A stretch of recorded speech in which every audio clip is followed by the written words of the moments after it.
Hoje a gente vai mergulhar fundo numa das ideias mais poderosas que existem: o amor divino. Vamos tentar entender como ele é apresentado, sabe? Não como um sentimento que vem e vai, mas como uma força fundamental, constante, que realmente molda tudo ao nosso redor.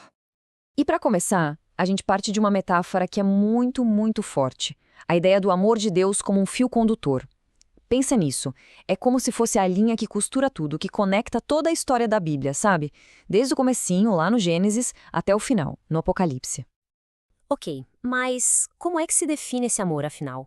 É aqui que a nossa exploração começa a ir mais fundo, porque a gente vai ver que ele é descrito como algo bem mais complexo, bem mais profundo do que uma simples emoção. Então, aqui está o ponto central. Esse amor, nesse contexto, ele é definido pelo que ele faz.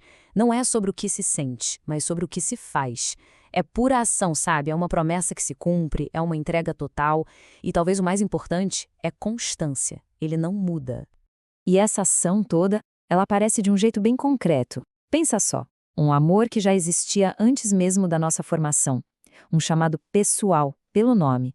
Aquele apoio bem na hora em que mais se precisa, nos momentos de fraqueza. E a busca ativa quando alguém se afasta, se perde no caminho.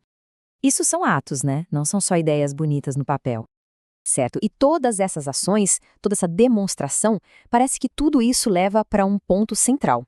Converge para aquilo que é descrito como o símbolo máximo, o gesto definitivo desse amor. E essa frase aqui, ela é chave para a gente entender tudo. Não foi um gesto de religião, foi um gesto de coração. A ênfase aqui, percebe, está toda na intenção.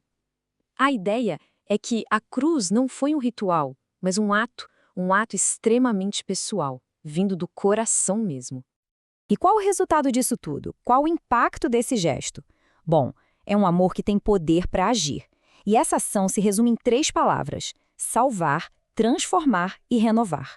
Elas definem basicamente a consequência direta desse ato. A partir desse ponto, o nosso foco muda. A gente olha para dentro. Como é que esse amor, quando ele é de fato compreendido, afeta alguém por dentro? O que acontece no interior de uma pessoa? E aqui tem uma declaração direta muito forte que busca passar uma mensagem de valor pessoal imenso. A ideia é que esse amor dá uma identidade, uma importância que vai muito além da forma como a pessoa se vê. E os efeitos disso, eles são profundos. Esse amor, como ele é descrito, ele trabalha em lugares que ninguém vê, sabe? Ele cura aquelas feridas que ficam escondidas. Ele restaura áreas da vida que já tinham sido dadas como perdidas. E, o que é fundamental, ele acende uma esperança bem ali, onde antes só tinha silêncio, só tinha vazio. E aqui a gente tem um ponto de virada, um momento crucial. Quando esse amor é abraçado, não é só uma coisa passiva que se recebe e pronto. Não, algo fundamental realmente muda lá dentro da pessoa.